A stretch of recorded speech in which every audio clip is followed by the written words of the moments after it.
and I'm told that there is pretty much no rivalry between East and West Coast, especially when it comes to sport. So I have a question for you, Vancouver.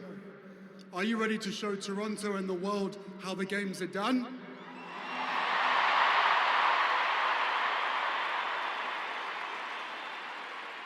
Good.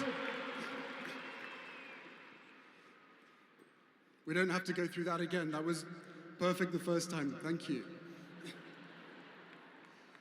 I would like to begin by honoring the First Nations who are hosting this year's games.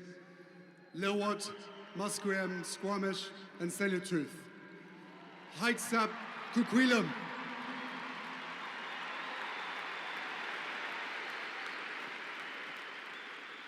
From the bid for the games through to this week's competition, we have walked together side by side on this journey. And we are so grateful to you for having these games on your land. Today and for the next week, Warriors unite.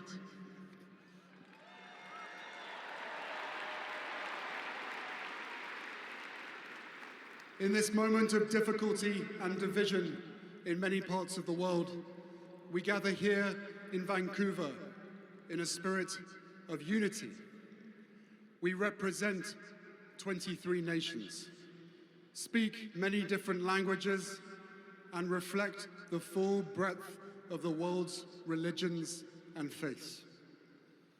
Beyond any differences, here at the Invictus Games, we are grounded in mutual respect, competing fiercely, but believing in one another, supporting one another, and rooting for one another.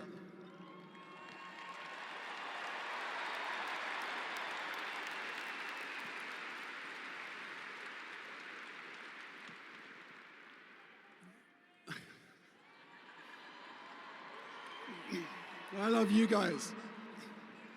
Listen, the games were born more than a decade ago from a promise that I made to myself. A promise to uphold my obligation, a sacred obligation after my own decade and privilege of military service, to do whatever I could to help my fellow brothers and sisters heal, and to champion everything that we stand for.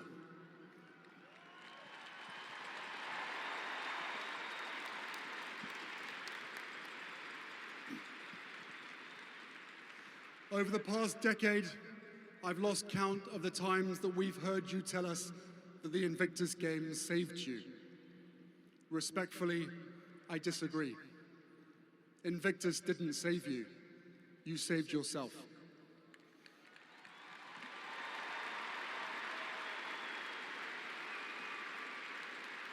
It was you who pushed through the doubt and despair. You who summited your own mountain and brought us along with you. It was you who kept going even when you didn't think you had any more to give. We didn't do that. You did.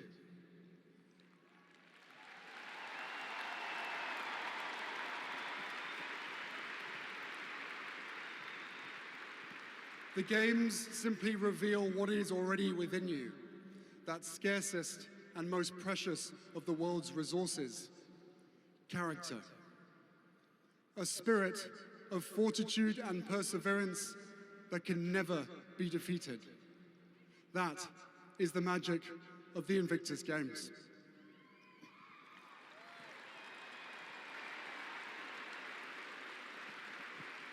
For one of the most powerful ways of healing comes not from the hospital or recovery center, but from having a sense of purpose, a sense of belonging, from being a part of something greater than ourselves.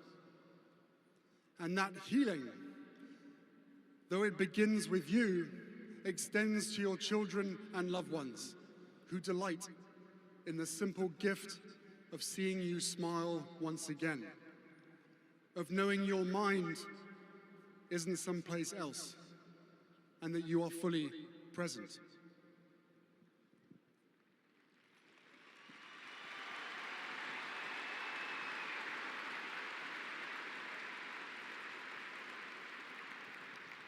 At this moment, when there is no shortage of crises, no absence of uncertainty, no lack of weak moral character in the world, the values you embody, the way you carry yourselves, not only at the Invictus Games, but each and every day, your courage, your resilience, your humanity, illuminate a path forward for us all, and for that, we thank you.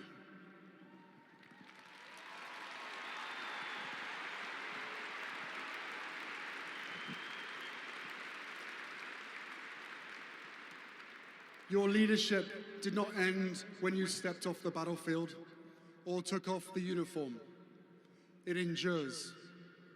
The example you set is a compass for the world. We need you, and we'll always need you. Someone once asked Nobel laureate Toni Morrison how we survive whole in the world. And she replied, "Sometimes you don't survive whole, you just survive in part.